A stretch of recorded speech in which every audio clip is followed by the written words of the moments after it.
वायु मंत्रियों की बैठक को वर्चुअल माध्यम से किया संबोधित। कहा 2070 तक नेट जीरो का लक्ष्य हासिल करने की दिशा में आगे बढ़ रहा है भारत। विधानसभा का मानसून सत्र आज से शुरू। भाजपा ने गिरती कानून व्यवस्था को लेकर किया प्रदर्शन। शोक प्रकाश के बाद सदन की कार्यवाही सोमवार 11 बजे तक के लिए स्थगित। मुख्यमंत्री ने आईआईटी खड़गपुर के लिए चयनित अत्यंत गरीब छात्र प्रवीण उरांव को दी आर्थिक मदद। कहा गरीब बच्चों को बेहतर शिक्षा देने के लिए सरकार संकल्पित।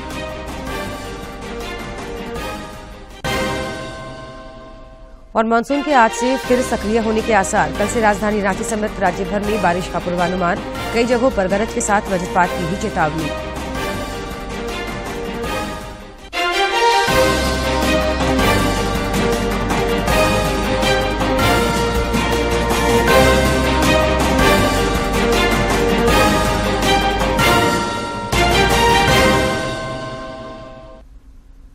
नमस्कार, खबरें झारखंड में आपका स्वागत है। मैं हूं जयलक्ष्मी और अब खबरें विस्तार से। प्रधानमंत्री नरेंद्र मोदी ने आज चेन्नई में आयोजित G20 देशों के पर्यावरण और जलवायु मंत्रियों की बैठक को वर्चुअल माध्यम से संबोधित किया। इस दौरान प्रधानमंत्री ने कहा कि भारत 2070 तक नेट जीरो का लक्ष्य हासिल करने की दिशा में आगे बढ़ रहा है।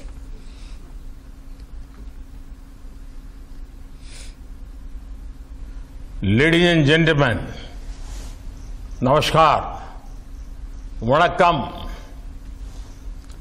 I welcome you all to Chennai, a city rich in history and culture. I hope you will get some time to explore the UNESCO World Heritage Site of Mamallapuram. With its inspiring stone carving and great beauty, it is a must-visit destination. Friends, let me begin by quoting from Tirukkural, written about 2000 years ago. The great saint Tiruvalluvar says, Nedu kadalurum tannirmai kundum tadin tideli tanananga tagi vidina. It means even the oceans will sink if the cloud that has drawn its waters up does not give it back in the form of rain. In India, nature and its ways have been regular source of learnings. These are found in several scriptures as well as oral traditions. We have learnt Pibanti Nadyah Swayameva Nambah Swayam na khadanti Phalani Vrukshah Nadanti Satyam Khalu Varivaha Paropkaraye satam vibhutaya. That is, neither rivers drink their own water, nor trees eat their own fruits. Clouds also do not consume grains produced by their water. Nature provides for us. We must also provide for nature. प्रधानमंत्री ने mission life का जिक्र करते हुए कहा कि ये पर्यावरण संरक्षण में अहम भूमिका निभाएगा।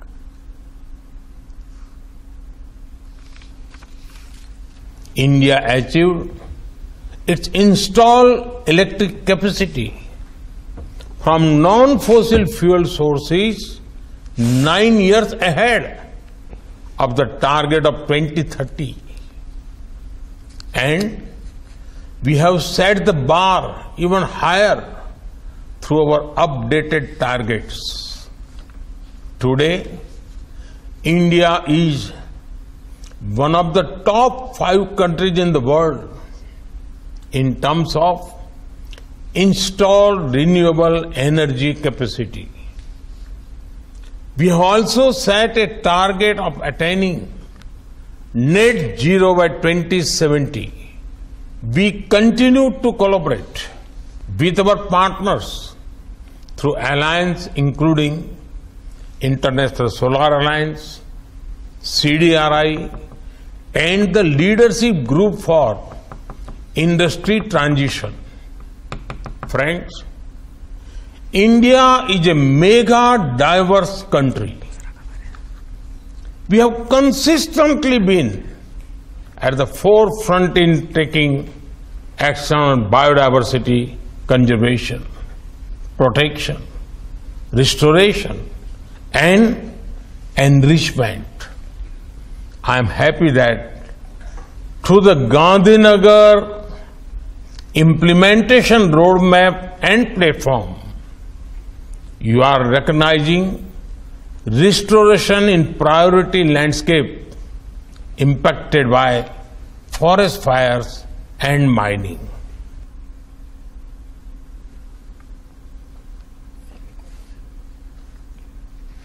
प्रधानमंत्री नरेंद्र मोदी ने आज गुजरात के गांधीनगर में सेमिकॉन इंडिया सम्मेलन का उद्घाटन किया।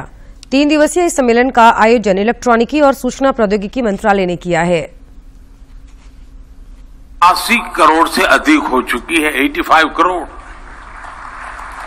ये आंकड़े सिर्फ भारत की सफलता ही नहीं कह रहे, ये हर आंकड़ा आपकी इंडस्ट्री के लिए बढ़ते हुए बिजनेस का इंडिकेटर है।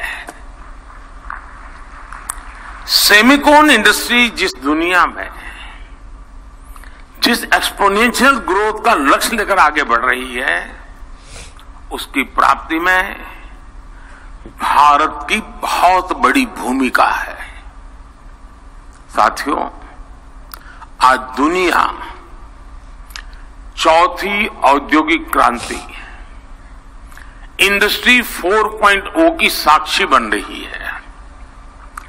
जब जब दुनिया ऐसे किसी इंडस्ट्रियल रिवॉल्यूशन से गुजरी है, तब तब उसका आधार किसी ना किसी क्षेत्र के लोगों की एस्पिरेशंस रही है। पहले की औद्योगिक क्रांति और अमेरिकन ड्रीम्स में यही रिश्ता। इससे पहले प्रधानमंत्री नरेंद्र मोदी सेमिकॉन इंडिया सम्मेलन में आयोजित प्रदर्शन का अवलोकन किए। देख सकते हैं सेमिकॉन इंडिया 2023 की प्रधानमंत्री यहां पहुंच चुके हैं और जैसा आपको हम पहले भी बता रहे थे, अलग अलग जो प्रदर्शनी है वो भी यहां लगाई गई है और अभी मुलाकात प्रधानमंत्री यहां कर रहे हैं प्रदर्शनी का अवलोकन करते हुए और कुछ ही देर बाद इसका जो उद्घाटन है वो किया जाएगा। सेमीकंडक्टर की कितनी महत्वपूर्ण भूमिका है, इसको न सिर्फ अब पूरा विश्व जो है समझता है, बल्कि भारत सेमीकंडक्टर हब कैसे बन सकता है और किस तरीके से जो इससे जुड़ी हुई तमाम बड़ी कंपनियां हैं वो यहां इसमें हिस्सा ले रही हैं, जिससे और भी ज्यादा न सिर्फ उत्पादन बढ़े बल्कि भारत की हिस्सेदारी जो है सेमीकंडक्टर के रूप में वो पूरे विश्व में और भी ज्यादा हो सके। संसद के मानसून सत्र का आज छठा दिन है। मणिपुर के मुद्दे पर आज भी सदन में विपक्षी सदस्यों का हंगामा जारी रहा। इस कारण लोकसभा की कार्यवाही 12 बजे तक स्थगित कर दी गई। उधर राज्यसभा में भी हंगामे के कारण सदन की कार्यवाही सोमवार सवेरे 11 बजे तक की स्थगित कर दिया गया।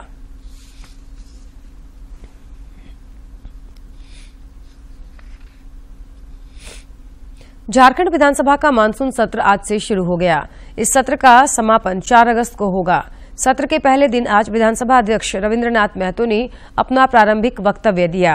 इसके बाद राज्य के पूर्व शिक्षा मंत्री दिवंगत जगन्नाथ महतो समेत कई अन्य दिवंगत हस्तियों को श्रद्धांजलि दी गई। इसके बाद सदन की कार्यवाही सोमवार सवेरे 11 बजे तक के लिए स्थगित कर दी गई।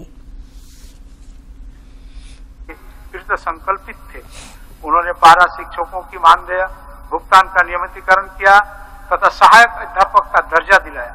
हमने अपना जुझारू, कर्मठ और लोकप्रिय नेता को खो दिया है, जिसकी भरपाई राजनीतिक जगत में कर पाना असंभव है। हमें उनके निधन से मर्मांतक पीड़ा की अनुभूति हुई है।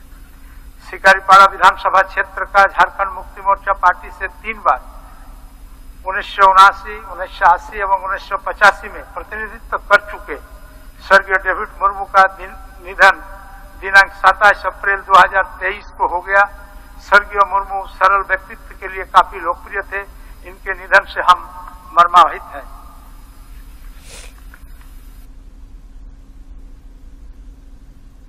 इससे पहले भाजपा के सदस्यों ने विधानसभा के मुख्य द्वार पर राज्य में गिरती कानून व्यवस्था को लेकर प्रदर्शन किया। भाजपा सदस्यों ने माकपा नेता सुभाष मुंडा के हत्यारों की गिरफ्तारी की मांग की।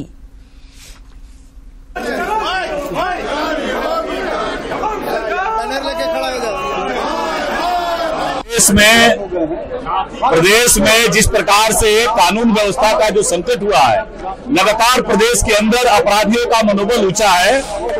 फिर आप सजा की घटना देखे, महिला को पेड़ में बांध करके मारा पीटा जाता है, तो आज अपराधियों का मनोबल इतना ज्यादा बढ़ गया है कि कहीं न कहीं आज राज्य की जनता काफी दहशत में है और वो न्याय चाहती है।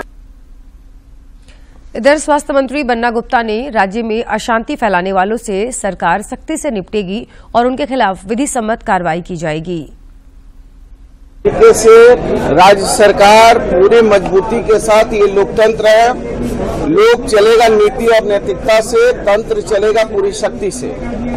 और तंत्र में यदि कोई भी अपराध कर्मी, उग्रवाद या राज्य विरोधी ताकतें राज्य को अशांत करने का प्रयास करेंगी तो निश्चित तौर पर सरकार कड़ी से कड़ी कार्रवाई सुनिश्चित करेगी, विधि सम्मत कार्रवाई होगी।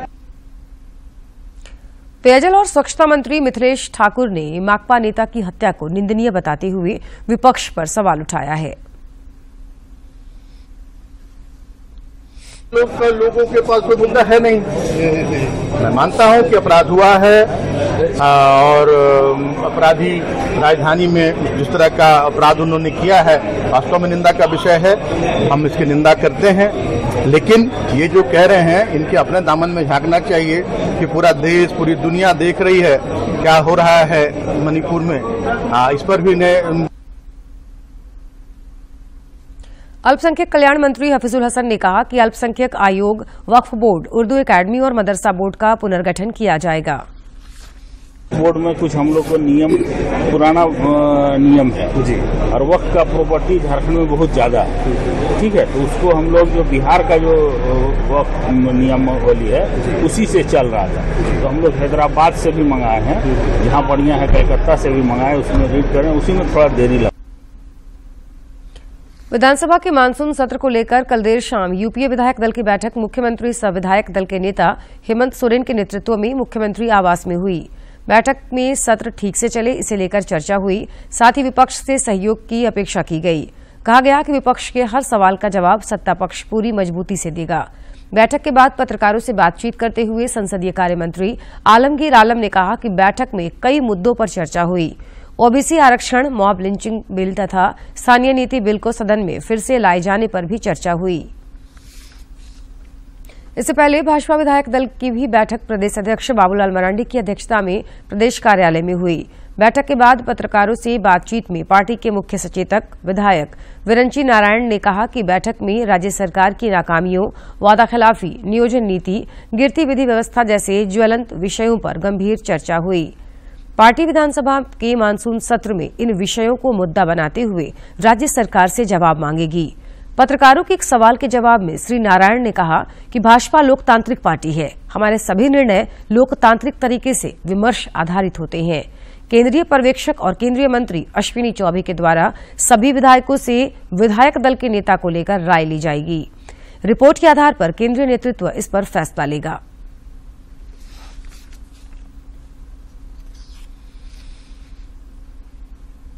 रांची के सांसद संजय सेठ ने कल नई दिल्ली में केंद्रीय मंत्री नितिन गडकरी से मुलाकात की। इस दौरान श्री सेठ ने केंद्रीय मंत्री को रांची लोकसभा क्षेत्र में NHAI द्वारा संचालित परियोजनाओं की जानकारी दी और कई विषयों पर चर्चा की। इस दौरान उन्होंने केंद्रीय मंत्री को रांतो रोड में निर्माणाधीन एलिवेटेड कॉरिडोर की प्रगति से अवगत कराया।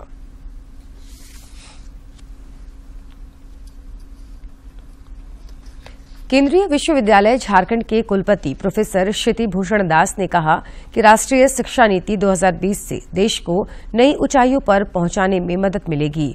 उन्होंने दूरदर्शन से खास बातचीत में राष्ट्रीय शिक्षा नीति के तहत हो रहे पहल की भी जानकारी दी।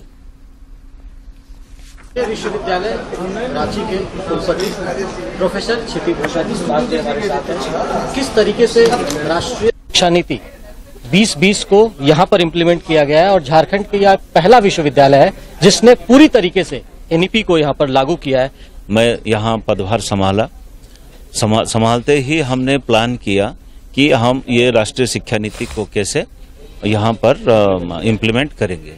तो इसके लिए एक टास्क फोर्स बनाए, अपने सारे जो जितना पास हमारा स्ट्रेंथ है, हमारा वीकनेस क्या है, कहाँ गैप रहता है, उनको कैसे हम एड्रेस कर पाएं, ये सब हम बनाए।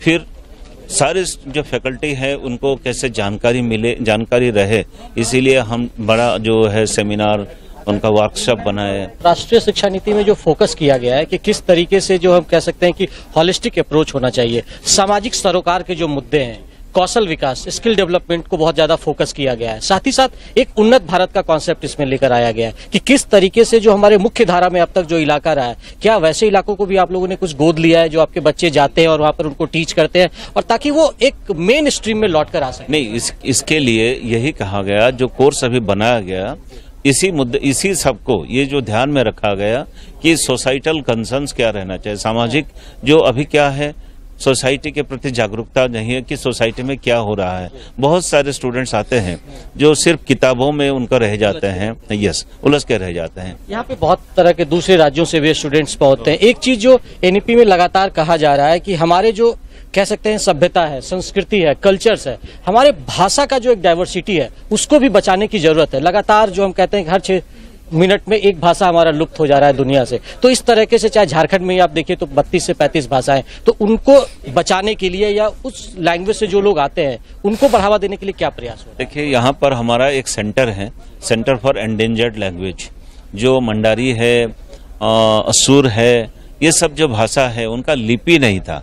पिछले बार हमने उनका लिपि, जो देवनागरी लिपि को उनका लिपि बना के उनका जो कथित जो ज्ञान है, कोई कुछ भी है, वो सपोज मेडिसिन है, उनका एग्रीकल्चरल प्रैक्टिसेस है और सारे कहानियां हैं, उनको हमने लिपिबद्ध कर रहे हैं। NEP लाया गया, किस तरीके से इसकी क्यों जरूरत पड़ी और 2030 तक आप लोगों ने क्या टारगेट रखा है?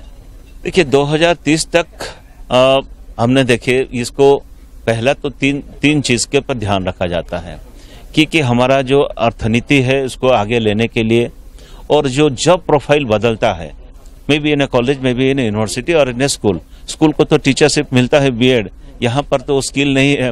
वो स्किल को कैसे दिया सकें? कोई वकील बनेगा तो उनको क्या स्किल दिया जाएगा? मीडिया में कोई काम करे, उनको जो स्किल चाहिए, यही जैसे प्रश्न पूछना है, किस बात में कैसे हम उनसे निकालें बात को, ये भी एक आर्ट होता है और स्किल भी होता है।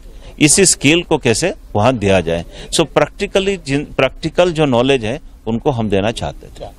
NEP में सबसे बड़ा फोकस इन चीजों पर किया गया कि किस तरीके से जो हमारा अप्रोच है उसे बढ़ाया जाए और साथ ही साथ जो प्रैक्टिकल अनुभव है उसको विस्तारित किया जाए, ताकि जो एक कहा जाता है कि बच्चे जब कॉलेज या यूनिवर्सिटी से पढ़ के निकलते हैं तो उनके पास सिर्फ किताबी ज्ञान होता है, उनके पास कोई स्किल का अनुभव नहीं होता है। चाहे वो अगर कहीं काम करने जाते हैं तो उनको उस तरह से प्रैक्टिस करने की जरूरत होती है। लेकिन अभी NEP में इन चीजों पर फोकस किया गया है कि वो स्कूली शिक्षा से लेकर जो कॉलेज की शिक्षा है वहां पर बहुत हद तक ये फोकस किया गया है कि प्रैक्टिकल जो प्रावधान है उसे इसमें समावेशित किया जा सके। अपने सहयोगी सरिता के साथ मैं दिवाकर कुमार, दूरदर्शन समाचार, रांची।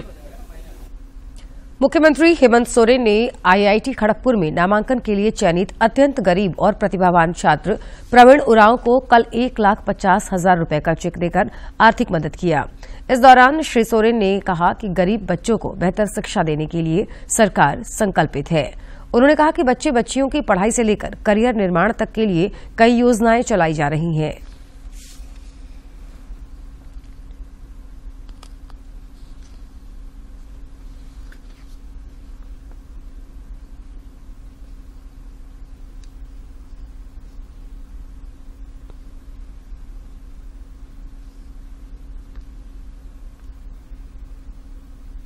आकांक्षी जिला रांची में कुपोषण से निजात पाने के लिए कई स्तरों पर कार्य किए जा रहे हैं।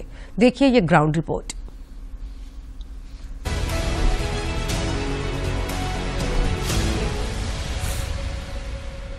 देश के पिछड़े जिलों में शामिल रांची को आकांक्षी जिलों में शामिल किए जाने के बाद से यहाँ विकास की कई योजनाएं चलाई जा रही हैं। कुपोषण से लड़ने के लिए कुपोषण उपचार केंद्र महत्वपूर्ण भूमिका निभा रहे हैं। रांची जिले के नामकुम की रहने वाली बिमला का बच्चा अक्सर बीमार रहता था। उसे खाने में रुचि नहीं रहती थी।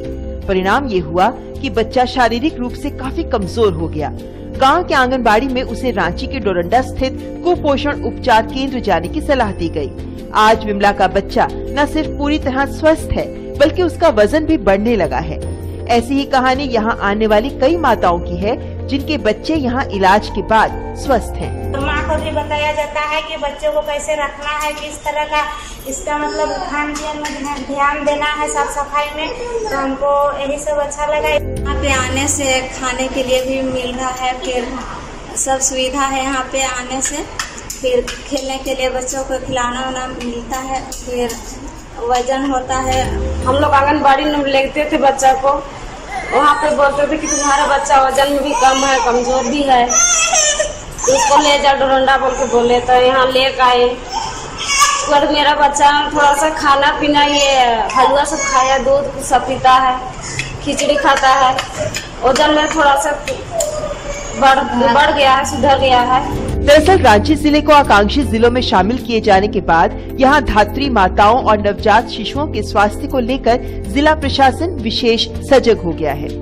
कुपोषण उपचार केंद्र की परिचारिका बताती हैं कि यहाँ प्रतिदिन बच्चों का माप और वजन होता है और उन्हें दवाओं की आवश्यक खुराक भी दी जाती है। उन्होंने बताया कि पूर्ण स्वस्थ होने पर ही बच्चों को उनके घर भेजा जाता है। लोग बच्चों का स्क्रीनिंग करके जो बच्चे कुपोषित हैं उसको आइडेंटिफाई करते हैं और जिनका संभव हो घर पे अगर उनका हो जाता है फॉलो अप से, काउंसलिंग से, तो वो कुपोषण से सुपोषण की ओर बच्चे आ रहे हैं। और जो इस तरह के बच्चे हैं जो बहुत ही कुपोषित हैं उनके लिए हमारे जिले में 4 MTC माल न्यूट्रिशन सेंटर बने हुए हैं, तो हम लोग बच्चों को वहाँ भेजते हैं। तो इससे काफी सुधार देखने को मिल रहा है कि लगातार बच्चों में मतलब कुपोषण में कमी आ रही है। हम लोग सबसे पहले आने के बाद उसकी सारी हाइट, वेट, लंबाई से लेते हैं। उससे हम लोग कैटेगरी न्यूनतम करते हैं कि वो बच्चा एडमिट लायक है या नहीं है। अगर वो -3 HD से कम या 11.5 सेंटीमीटर से कम रहता है तो उस बच्चे को हम लोग एडमिट करते हैं। सही पोषण देश रोशन के संकल्प के साथ भारत तेजी से आगे बढ़ रहा है। कुपोषण को लेकर केंद्र सरकार की चिंता का अंदाजा इसी बात से लगाया जा सकता है कि आकांक्षी जिलों के लिए बनाए गए कार्यक्रमों में स्वास्थ्य को 30% तरजीह दी गई है। वहीं आंकड़े ये भी बताते हैं कि इस पहल के बाद गर्भवती माताओं और शिशुओं की मृत्यु दर में भारी गिरावट आई है। Bureau report, DD news. विश्व आदिवासी दिवस पर रांची में एथलेटिक्स, फुटबॉल, हॉकी और तीरंदाजी प्रतियोगिता में अनुसूचित जनजाति के किसी भी उम्र के खिलाड़ी भाग ले सकते हैं। इसके लिए 4 अगस्त को मोराबादी स्थित एस्ट्रोटर्फ हॉकी स्टेडियम में निबंधन होगा। प्रतियोगिता के आयोजन को लेकर रांची के उपायुक्त राहुल कुमार सिन्हा ने कल स्थल का निरीक्षण किया।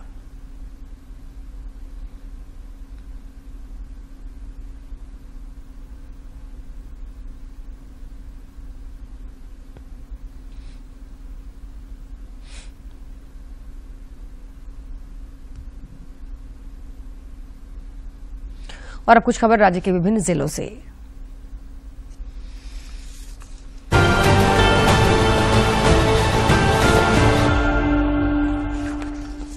राज्यपाल CP राधाकृष्णन ने मनोविज्ञान में प्रयोग एवं परीक्षण और अर्थशास्त्र का परिचयन तथा उच्च स्तर आर्थिक सिद्धांत वेस्ट विश्लेषण का विमोचन किया। मौके पर मनोविज्ञान विभाग की पूर्व विभागाध्यक्ष डॉक्टर देवरानी चौधरी और सहायक प्राध्यापक डॉक्टर सरवत जबीन तथा सहायक प्राध्यापक डॉक्टर नीलू सिंह समेत अन्य लोग मौजूद थे। आजसू पार्टी के केंद्रीय अध्यक्ष सुदेश कुमार महतो ने माकपा नेता सुभाष मुंडा की हत्या पर दुख व्यक्त करते हुए गहरी चिंता जताई है। उन्होंने कहा कि सरकार सुभाष मुंडा के हत्यारों को अविलंब गिरफ्तार करे, साथ ही सरकार इस मामले की उच्च स्तरीय जांच भी कराए। माकपा नेता सुभाष मुंडा की हत्या को लेकर सिटी एसपी शुभांशु जैन के नेतृत्व में टीम लगातार अपराधियों के धरपकड़ के लिए छापेमारी कर रही है। कुछ लोगों को हिरासत में लेकर पूछताछ भी की जा रही है। आईजी अभियान एवी होमकर ने गुरुवार को बताया कि एसआईटी की ओर से पूरे घटनाक्रम की जांच की जा रही है। कोडरमा जिले के तिलैया थाना क्षेत्र में एक युवती ने फांसी लगाकर आत्महत्या कर ली। घटना की सूचना मिलते ही तिलैया थाना पुलिस मौके पर पहुंची और घटना की जानकारी ली। दुमका जिले के सरैयाहाट थाना क्षेत्र के असवारी पिंडरा गांव में एक महिला की मौत तालाब में डूबने से हो गई। पुलिस ने शव को पोस्टमार्टम के लिए दुमका भेज दिया है। इस मामले में महिला के पिता कुलदेव यादव के बयान पर यूडी केस दर्ज किया गया है। पलामू जिले के विश्रामपुर थाना क्षेत्र के डाक बंगला परिसर में बम फेंकने और फायरिंग में शामिल एक अपराधी को पुलिस ने गिरफ्तार किया है। उसके पास से 2 देशी कट्टा, 8 mm की 4 जिंदा गोली, एक 8 mm का खोखा और एक मोबाइल फोन बरामद किया गया है।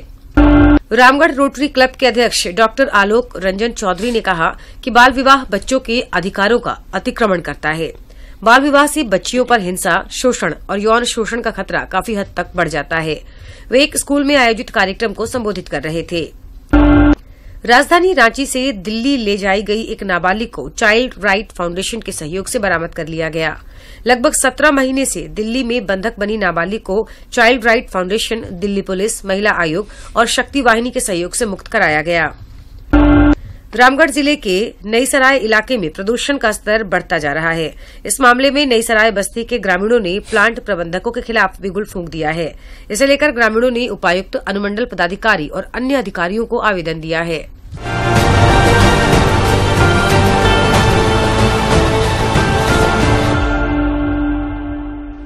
प्रधानमंत्री नरेंद्र मोदी 30 जुलाई को मन की बात कार्यक्रम के जरिए देशवासियों के साथ अपने विचार साझा करेंगे। प्रधानमंत्री ने इस कार्यक्रम के लिए लोगों से अपने सुझाव देने का आग्रह किया है। बात है जन जन की, संघर्षों के कुछ किस्से, कहानी कुछ सफलताओं की, अनकही विरासत की, उम्मीदें नए भारत की। महीने के आखिरी रविवार का रहता है इंतजार। ब्रह्मपुत्र के घाट से हिमालय के विस्तार तक होती है मन की बात प्रधानमंत्री के साथ। तो सुनिए, इस महीने 30 जुलाई सुबह 11 बजे मन की बात आकाशवाणी और दूरदर्शन के सभी चैनलों पर। आप भी माननीय प्रधानमंत्री के मन की बात का हिस्सा बन सकते हैं। इसके लिए आप अपने सुझाव post box number 111 Akashvani Delhi पर भेज सकते हैं। नमो ऐप या माई गॉव के ओपन फोरम में पोस्ट कर सकते हैं। तो याद रखें, रविवार 30 जुलाई सुबह 11 बजे मन की बात। राज्य में आज से एक बार फिर मानसून के सक्रिय होने की संभावना व्यक्त की गई है। मौसम विज्ञान केंद्र रांची के अनुसार कल से राजधानी रांची समेत राज्य के सभी हिस्सों में लगातार बारिश होगी। मौसम विज्ञान केंद्र राज्य के कई इलाकों में इस दौरान गरज के साथ वज्रपात की भी चेतावनी जारी की गई है। जुलाई के अंत में मानसून के सक्रिय होने से राज्य में सुस्त चल रही खेती के कार्य को रफ्तार मिलेगी। और खबरों के अंत में एक नजर मुख्य समाचार पर। प्रधानमंत्री ने G20 पर्यावरण और जलवायु मंत्रियों की बैठक को वर्चुअल माध्यम से किया संबोधित। कहा, 2070 तक नेट जीरो का लक्ष्य हासिल करने की दिशा में आगे बढ़ रहा है भारत। विधानसभा का मानसून सत्र आज से शुरू। भाजपा ने गिरती कानून व्यवस्था को लेकर किया प्रदर्शन। शोक प्रकाश के बाद सदन की कार्यवाही सोमवार सवेरे 11 बजे तक के लिए स्थगित। मुख्यमंत्री ने IIT खड़गपुर के लिए चयनित अत्यंत गरीब छात्र प्रवीण उरांव को दी आर्थिक मदद। कहा, गरीब बच्चों को बेहतर शिक्षा देने के लिए सरकार संकल्पित।